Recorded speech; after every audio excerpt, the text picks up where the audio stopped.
जय शिवराय मित्रांनो, शेतकऱ्यांनो, कर्जमाफीची सर्वात मोठी अडचण आता दूर झाली का? लाखो शेतकरी ज्या अपडेटची वाट पाहत होते त्याबाबत आता एक मोठी आणि दिलासादायक माहिती समोर आली आहे। त्यामुळे हा व्हिडिओ शेवटपर्यंत नक्की पहा। तर पहा मित्रांनो, राज्य शासनाने पुण्यश्लोक अहिल्यादेवी होळकर शेतकरी कर्जमुक्ती योजना 2026 जाहीर केली आहे। या योजनेअंतर्गत 2 लाख रुपयांपर्यंतची कर्जमाफी, नियमित कर्जफेड करणाऱ्या शेतकऱ्यांना 50,000 रुपयांचे प्रोत्साहन अनुदान आणि 2 लाखावरील थकीत कर्जासाठी OTS योजना लागू करण्यात आलेली आहे।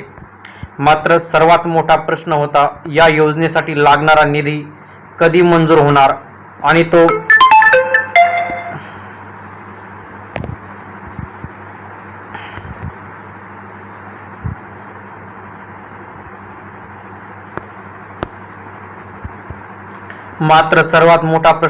या योजनेसाठी लागणारा निधी कधी मंजूर होणार आणि तो मिळाल्याशिवाय कर्जमाफीची प्रक्रिया पुढे जाणार कशी?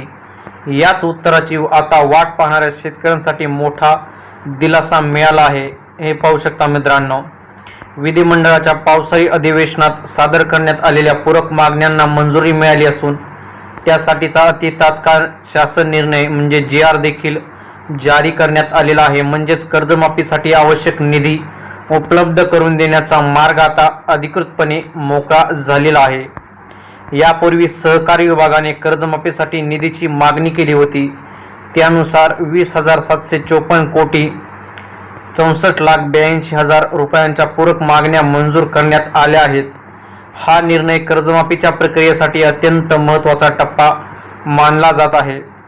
तर पहा शेतकरी मित्रांनो, इथेच गोष्ट संपत नाही। सध्या इन्कम टॅक्स भरणाऱ्या शेतकऱ्यांची पडताळणी, लाभार्थी माहितीची तपासणी आणि अंतिम डेटा तयार करण्याचे कामही वेगाने सुरू आहे। या प्रक्रिया पूर्ण होताच पुढचा मोठा टप्पा सुरू होणार आहे।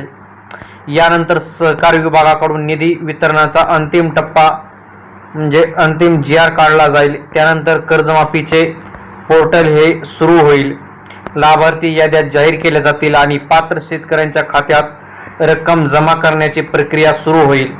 म्हणजेच अनेक दिवसांपासूनच्या कर्जमाफीची शेतकरी वाट पाहत होते त्या प्रक्रियेला आता प्रत्यक्ष गती मिळण्याचे संकेत मिळत आहेत। आता पुढे पोर्टल कधी सुरू होणार, पहिली यादी कधी येणार आणि खात्यात पैसे नेमके कधी जमा होणार, या संदर्भातील प्रत्येक अधिकृत अपडेट आपण सर्वात आधी जाणून घेणार आहोत। त्यामुळे पुढील महत्त्वाच्या माहितीसाठी चॅनलला सबस्क्राईब करा। भेटूया नव्या अपडेटसह। धन्यवाद। जय हिंद, जय महाराष्ट्र।